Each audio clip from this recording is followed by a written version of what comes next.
ফৌজদারি এক মামলায় অভিযুক্ত হয়ে প্রক্সি দিতে এসে পুলিশের হাতে পাকড়াও দমকল মহকুমা অফিস চত্বরে। গত মঙ্গলবার দুপুরে ঘটনাটি ঘটেছে দমকল SDEM আদালত চত্বরে। পুলিশ সূত্রে জানা গিয়েছে, ঘটনার খবর পেয়ে ওই ব্যক্তিকে আটক করা হয়েছে। পরবর্তীতে নিয়ম অনুযায়ী ব্যবস্থা নেওয়া হয়েছে। পুলিশ সূত্রে জানা যায়, দমকল পৌরসভার 1 নম্বর ওয়ার্ড জিতপুর সর্দার পাড়া রহিদুল শেখ নামের এক ব্যক্তির সঙ্গে পাইকমারির আহাবুন শেখ নামের এক ব্যক্তির জমি নিয়ে বিবাদ চলছিল। বিবাদের জেরে গত কয়েক মাস আগে 107 ধারায় একটি মামলার রুজু হয় দুজনের নামে। কয়েকদিন আগে ওই মামলায় আদালতের আদেশে দুজনের বাড়িতে হাজিরা দেওয়ার জন্য নোটিশ দেওয়া হয়। সেই মতো গত মঙ্গলবার রহিদুলকে জামিন দেন বিচারক। তাকে জামিন দেওয়ার পর শুরু হয় আহাবনের বিচার প্রক্রিয়া।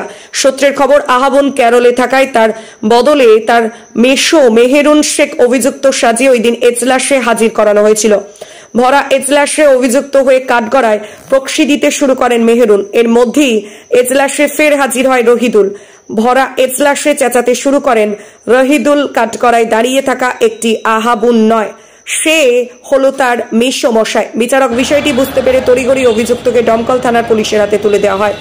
আপনারা দেখছেন নজরে মুর্শিদাবাদ। আপনার পক্ষের আসামি ধরা পড়লো কিভাবে? আমার যে ক্লায়েন্ট ছিল, একই এমআরএ দুটো আসামি ছিল। এক পক্ষ আমার, এক পক্ষ ছিল অন্য উকিলবাবু।